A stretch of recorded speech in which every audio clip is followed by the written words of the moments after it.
know how this was done, and I just want to thank our staff for really doing the heavy lifting on this. The MORE Act, yes, it includes my legislation, the Marijuana Justice Act, and the Refer Act, which is the first marijuana racial justice bill introduced in Congress many years ago. This bill would end federal prohibition and decriminalize cannabis by removing it from the list of Controlled Substance Act. That's what the MORE Act does. Make no mistake, yes, it is a racial justice bill. According to the ACLU, Black Americans are nearly 4 times more likely to be arrested for cannabis-related crimes than white Americans, despite equal rates of use. These arrests can have a detrimental impact on a person's quality of life and can lead to difficulty finding employment, securing housing, and assessing other benefits. Okay, so you just heard the House just passed legalizing marijuana here in America, and it should happen only because you already got it legal in most states now anyway. And nobody should be getting arrested for marijuana. You got states where it's legal and these cops are still snatching people up for marijuana. That makes zero sense. Only in America where something like that is allowed to happen. So Joe Biden is opposed to legalizing marijuana. Go figure. He got a drug addict son, but he's opposed to this. So the House of Representatives on Friday, which is today, they have voted to legalize marijuana, but the bill faces long odds in the Senate and a possible veto by Joe Biden, who opposes legalizing pot. Now, the rep you heard talking, that was Barbara Lee. All right. And she is in favor of this. And I do agree with what she said. The racial implication of, not legalizing it, that means Black men will continue to get picked up and jailed over marijuana when it is just absolutely ridiculous for that to still be happening. And you got many states across the country where it's legal. So, a recent Gallup poll found that 68% of Americans, including half of Republicans, support legalizing pot. And the federal legalization is widely considered inevitable due to the overwhelming support among younger adults. Since 2012, 18 states and 2 territories and Washington, D.C. have legalized recreational marijuana under local law. Most other states allow marijuana possession for medical purposes. Bill sponsor Jerry Nedler urged colleagues to support the MORE Act, saying Friday that this bill will greatly reduce crime by redefining as not crimes. Yeah, and now considered crimes, things that are considered crimes now won't be considered crimes if this bill is passed. So, and they're also talking about releasing people in jail who should not be in jail. That's over marijuana. And I agree with that. But Rep. Jim Jordan, Republican, Ohio, said Democrats called the vote because they can't deal with other problems, such as inflation and illegal immigration, both at a 4-decade high. I disagree. You can deal with this bill and get it out the way. It's long overdue to pass this.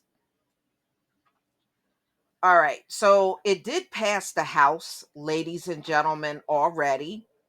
And they're saying the measure is overdue and that 48 states have some form of legalization already, though federal prohibition makes it tough for state legal businesses to assess banking services and for researchers to study pot because of it's in a highly restricted federal Schedule 1. Some longtime Republican cannabis advocates opposed the bill.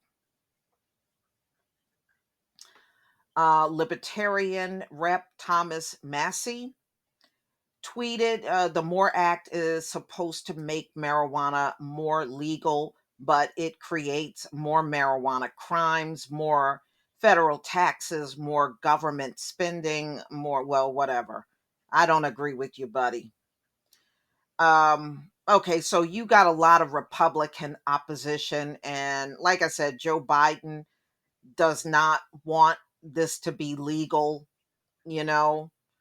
Um, the Senate Majority Leader Chuck Schumer is an enthusiast advocate of pot legalization, but a handful of Senate Democrats are opposed, meaning it's likely lacking 60 votes needed to proceed. Outraging marijuana advocates, the White House proposed a federal budget this week that would keep a long running policy in place, barring local officials in Washington from taking steps to regulate recreational pot shops. Last year, Biden fired at least 5 White House staffers who admitted to past pot use. This is the man, never mind. I know where y'all going to go with this, and I don't blame you. Despite the fact that Vice President Kamala Harris has also admitted to past use. Biden turns 80 this year.